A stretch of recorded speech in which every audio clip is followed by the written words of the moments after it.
Good afternoon mga katalbos. Nandito ako ngayon sa aking taniman.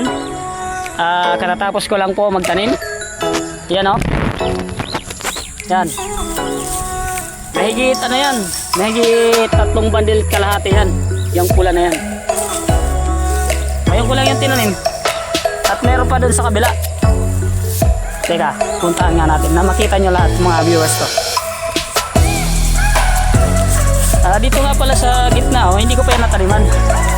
Yan, hindi ko pa yan nataniman. Kasi kinapos ako sa pananim. Dito kailangan ko palinisin kasi kakakuha lang niya ng kawayan dito. Kasi may bumili ng kawayan dito sa may-ari. 100 ang halaga ng isang puno ng putol. Yan. Ito.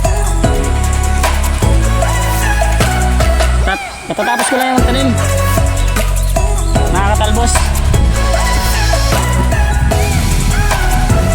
pero kitang kita mo na buhay na, diba? At ito nga pala yung una kong natanim. Mahigit 2 linggo na ata yan eh. Yan, sa 2 linggo na yan, ito na yung resulta ng akong talbos na lahat to ay good. Nagsisimula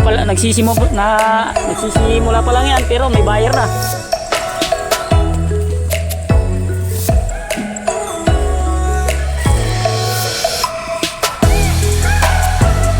May buyer na. Diyan sa talbos na yan na puti. 2 kalahati yan.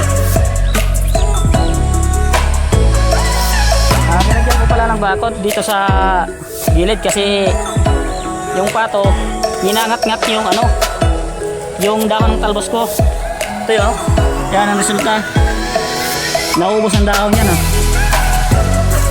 Dito lang tinira yung sa gilid. Yan.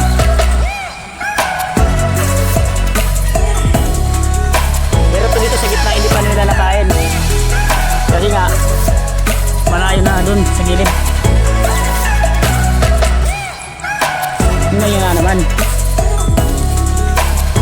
pag yan nakapunan, naputulan, dadamit na dami yan, kikita yan.